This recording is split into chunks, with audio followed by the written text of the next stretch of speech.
Taylor McCabe's injury forces uncomfortable Big Ten reality for Iowa versus Lauren Betts. The Iowa Hawkeyes were scaling a mountain. 3 consecutive games against top 25 opponents, and they were vying to make it 3 out of 3. But they were met with a gut punch immediately in the first defensive play against Ohio State. Taylor McCabe injured her knee on a non-contact play on the Hawkeyes court and needed to be carried off the court to the locker room. She later returned to the Iowa bench in street clothes and an ice pack on her knee. The injury was later confirmed as an ACL tear, ruling McCabe out of the season. Despite McCabe bowing out, the Hawkeyes dominated the Buckeyes in their 91-70 win. Addie Deal cashed a career-high 20 points, adding 5 assists and 3 rebounds. Senior Hannah Stolka notched her 6th double-double of the season with 18 points and 14 rebounds. Against Ohio, they fared just fine without Taylor McCabe. However, that might not be the case when they go up against number 2 UCLA. It's going to be a different kind of challenge when you're going up against a Lauren Betts that's sitting right at the rim, Sophia Jones said on the Locked On Women's Basketball podcast. Iowa next faces USC, but the real test will come against UCLA on Sunday. Both sides dominate under the rim. UCLA shoots at 69% around the rim according to CBB Analytics, and Iowa is close by at 67.2%. The majority of their points also come inside the three-point line as well.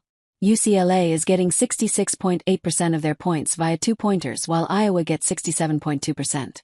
The battle will be in the paint, but the real difference maker will be McCabe's absence. It's going to be kind of a battle for who actually is the most dominant in the Big Ten right now. Both these teams have been beating Big Ten opponents very comfortably, Kalia Butler said.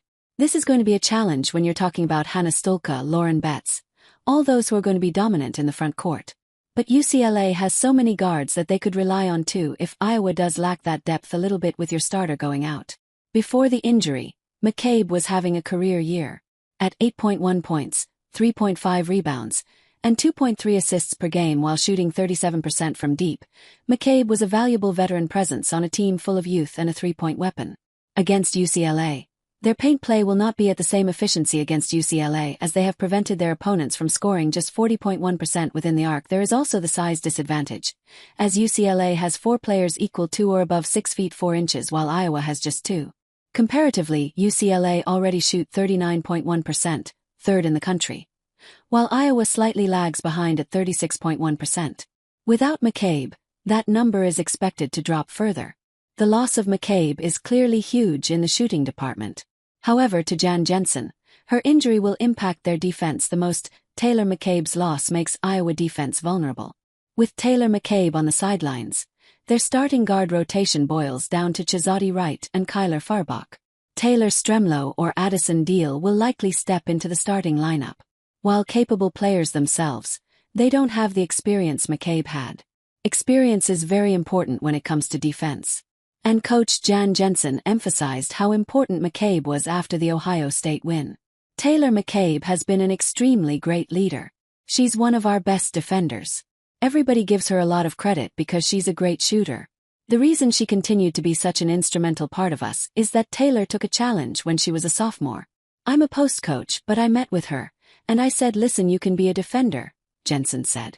I've seen your footwork you use this summer to get as fit as you can and as strong as you can and become a defender. Talent can help you improve the shooting in a short time. However, quality defense is achieved via repeated in-game reps. Currently they concede 63 points a game.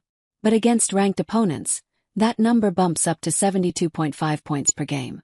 Now that 1v1 defense is weakened, Jensen could need to tactically compensate. Before changing things up, Jensen will likely see how Stremlow or Deal works out defensively.